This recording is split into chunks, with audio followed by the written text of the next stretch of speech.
What's your name? Shareef. Nice to meet you. Nice to meet you. Tell me about what you do.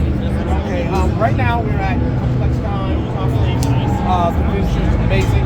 I work with Native Instruments as a product specialist, but I'm also a producer, mix engineer, mastering engineer, and educator. I also work at Sony Music in New York, Sony Battery Studios. So over at Sony Battery, what we do is we do a lot of the spatial mastering, remastering, and mixing for all of the content underneath the Sony label. So that's RCA, that's everything Sony, anything under Sony we do. So things like Michael Jackson's 25th, all the Michael Jackson stuff that you're starting to hear in spatial audio, immersive mixing, we do all of that. Britney Spears, Elvis, you go down the list where we're doing a lot of that stuff there. So, How did you get into the space? So get into the spaces.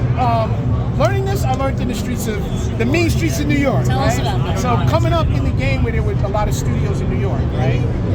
You know, we had record labels and all that stuff.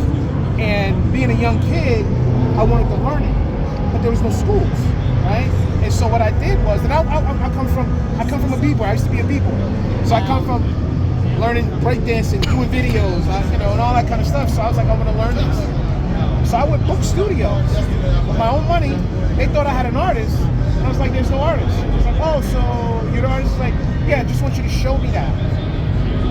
I paid for the time, I paid for the engineer, so I would have my notebook and go, what's that? What does that do? And I had a note, but I would write this stuff down and then go home. And then I didn't have money like that, but I had a little piece by piece and practice, and it just got good like that. And I love that story. That's great. You don't got people like that. Yeah, so I put my own self through school by going into it and going direct to the people. This is amazing. It's rare, man. You know, yeah. Thank you very much for telling me. Thank you.